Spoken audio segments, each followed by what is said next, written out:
C'était une ville qui avait au moins 20 et 25 fabricants de chaussures à Miramont.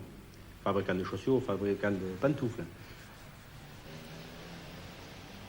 Puis la concurrence étrangère a fait disparaître petit à petit toutes ces usines de chaussures.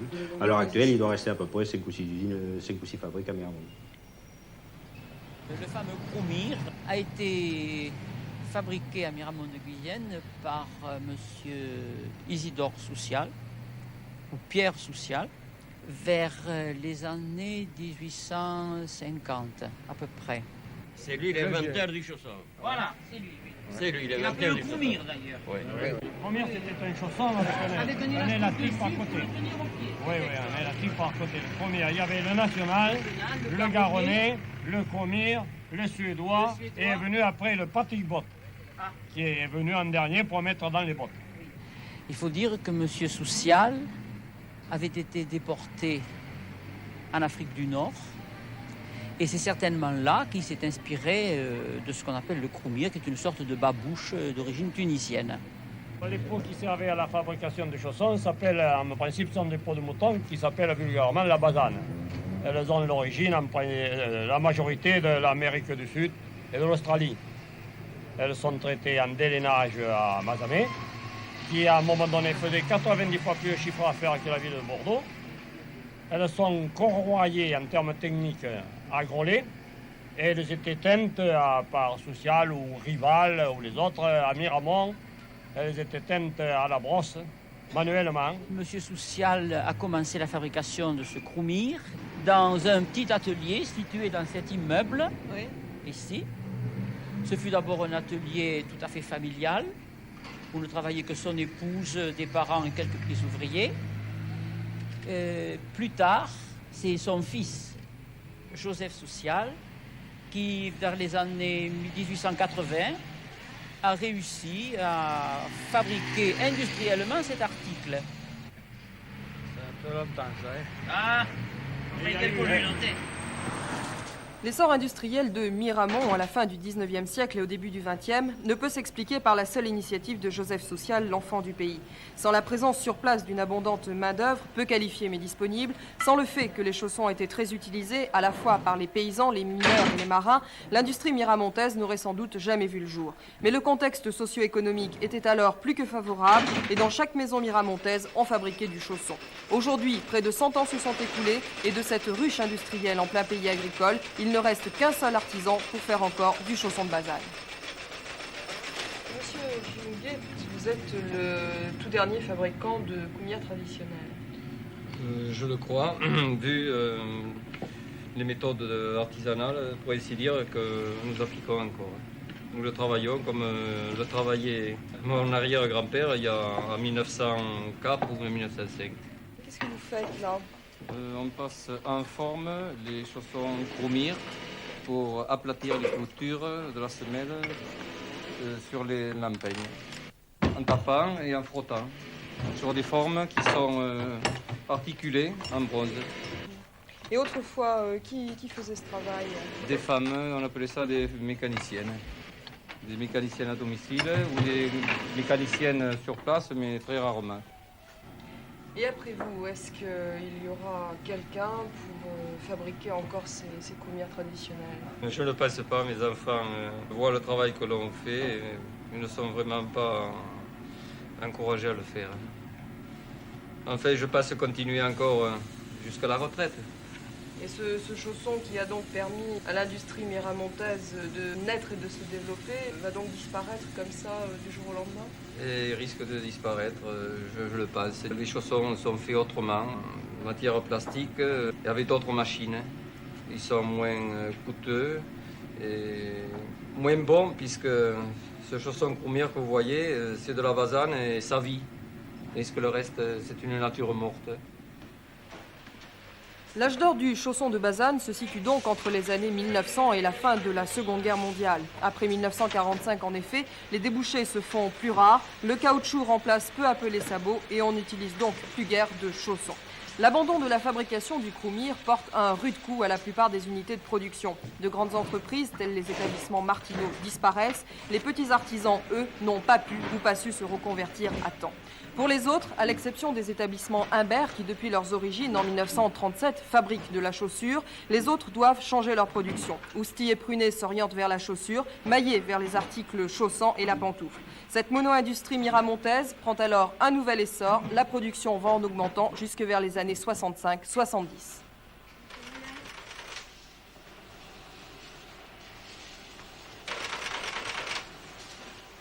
Il y avait beaucoup moins d'importations, les progrès technologiques étaient réservés à l'Europe et c'est à cette époque où toutes les entreprises ont énormément progressé. Les industries miramontaises étaient-elles des industries de pointe à ce moment-là? Elles étaient des industries de pointe à ce moment-là, que ce soit l'entreprise Ousty, Maillet, nous-mêmes. L'expansion s'est terminée au début des années 73. Et ceux qui ont pu se reconvertir assez facilement dans la chaussure de sport, disons, ont continué à progresser. Ceux qui sont restés dans les créneaux classiques qu'ils avaient ont eu d'énormes difficultés à ce moment-là. La crise à la fin de la décennie 70 a laissé des traces cruelles et quelques entreprises au tapis. Il y eut un certain nombre de dépôts de bilan, notamment chez Ousty et Prunet. Plusieurs centaines d'ouvriers ont longtemps été menacés de chômage. Mais c'était sans compter sur le courage, la volonté et l'énergie des enfants des responsables d'alors, bien décidés à faire redémarrer ces entreprises sur de nouvelles bases. Ousty, toujours dans le domaine de la chaussure d'enfant, mais plus moderne, Prunet s'orientant définitivement vers la chaussure de sport et de détente. Il n'en reste pas moins vrai que depuis 1976, on assiste à un déclin régulier de l'emploi dans ce secteur. Fin 1981, 905 salariés travaillaient dans l'industrie miramontaise de la chaussure, soit 500 de moins en 5 ans. Aujourd'hui, les entreprises ne recrutent plus. Peut-être qu'il y a eu une mauvaise adaptation sur l'industrie des chaussures de Miramont. Petit à petit, c'est la fabrication d'articles de détente, d'articles de loisirs qui se vendent de plus en plus. C'est un marché qui est très porteur, mais enfin, même là-dessus, nous subissons une concurrence étrangère très très importante, notamment des pays comme l'Italie ou la Corée du Sud, l'Inde, la Chine, tous ces pays-là. Est-ce que vous avez à faire face aux importations étrangères dans notre pays? Beaucoup. Je crois qu'un article chaussin, beaucoup plus peut-être encore qu'en cuir, c'est certain. D'ailleurs, il n'y a qu'à pousser la porte de magasin pour se rendre compte, de magasins de chaussures ou de grande surface pour se rendre compte du nombre de paires qui peut rentrer. Mais à Taïwan, même en Corée, c'est classique. Les importations en provenance de ces pays-là ont quand même augmenté de 80% entre l'année 80 et l'année 81. Vous n'avez qu'à voir.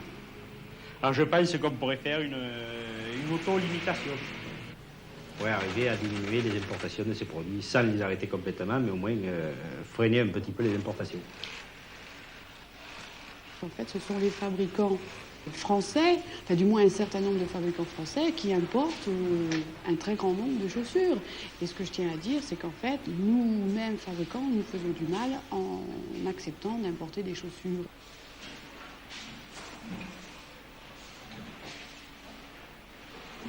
En fait, nous ne sommes, pas du tout touchés par les importations étrangères parce que notre produit est très mode et que le plus gros concurrent que nous pourrions avoir au niveau des chaussures d'enfants seraient les Italiens. Leur mode au niveau des chaussures d'enfants ne correspond absolument pas à la nôtre. Les coloris sont beaucoup plus classiques et donc nous ne sommes, pas touchés par les importations. Le consommateur est mal informé des problèmes de la chaussure. À savoir que si une femme accepte de mettre un prix relativement élevé dans une de ses toilettes, robe, jupe, pantalon ou pullover, elle accepte difficilement de mettre un prix élevé dans ses chaussures. Et surtout, aussi dans les chaussures de son enfant. Un exemple frappant, c'est que sur des notes de service que m'envoient les représentants chaque année, avant le départ en collection, le représentant qui visite les grandes surfaces chez nous m'envoie depuis 1973 le même prix psychologique au consommateur à atteindre, à savoir 100 francs. Pour moi, ça veut dire deux choses. Ça veut dire d'abord que le consommateur n'accepte pas de mettre plus d'une certaine somme dans ses chaussures et toujours en diminution. Hein. Et deuxièmement, si vous voulez, que pour nous arriver à cette somme, nous serons obligés de baisser la qualité des articles, ce qui en fait est très mauvais. Et il me semble, moi, qu'il serait préférable qu'on essaye d'éduquer un peu mieux le consommateur. Chez la plupart des industriels miramontais règne donc une certaine morosité, mais surtout une certaine grogne. Pour sauver l'industrie de la chaussure, il faut limiter, voire arrêter les importations. Cette petite phrase revient sans arrêt comme un leitmotiv. Mais les chefs d'entreprise mettent aussi l'accent sur la nécessité de limiter les charges sociales dans une industrie qui, malgré tout, malgré les progrès techniques, continue d'employer une importante main-d'œuvre. À Miramont, on produit aujourd'hui 3,5 millions de paires de chaussures par an, soit 2% de la production nationale, 7,5% de la production aquitaine. Et les industriels comptent beaucoup sur le gouvernement et sur son plan cuir pour que ces chiffres ne baissent pas. On essaie de garder confiance. On fait de la recherche constamment, on s'équipe pour essayer de diminuer les coûts, pour être toujours mieux placé, pour essayer de sortir des articles mieux finis, des articles qui sortent, disons, des articles asiatiques et qui plaisent aux consommateurs. Mais investir, c'est mécaniser l'entreprise, ce n'est pas tellement créateur d'emplois. Absolument pas, au contraire.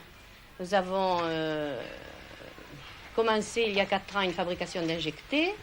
De toute façon, ça diminue l'effectif du personnel pour un même nombre de paires.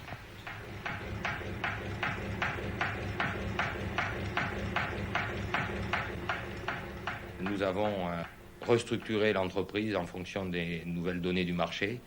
Nous avons bâti une nouvelle stratégie commerciale, de nouveaux styles de produits, et nous pensons que cela portera ses fruits dans un avenir proche.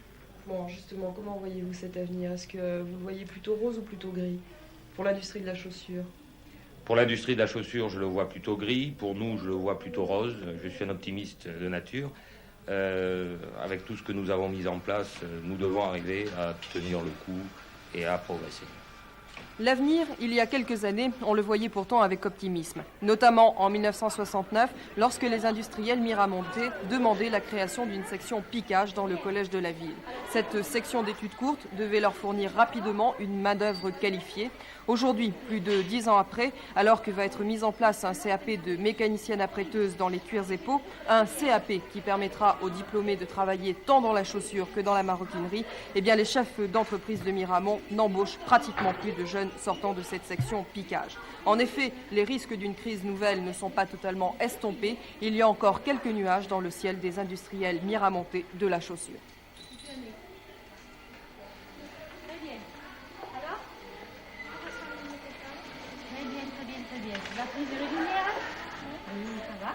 Nous sommes bientôt à l'intersaison et nous ne savons pas si l'hiver prochain, nous aurons autant de paires que les années précédentes. C'est une période d'incertitude. Je pense qu'on a passé quand même comme on dit, le creux de la vague. Et que maintenant, on va, après s'être restructuré plus ou moins facilement, qu'on devrait passer le cap plus facilement à l'heure actuelle. Et sur les 5-6 entreprises qui existent encore à l'heure actuelle ici à Miramont, est-ce que vous pensez qu'elles pourront survivre? Mais je l'espère pour la ville de Miramont.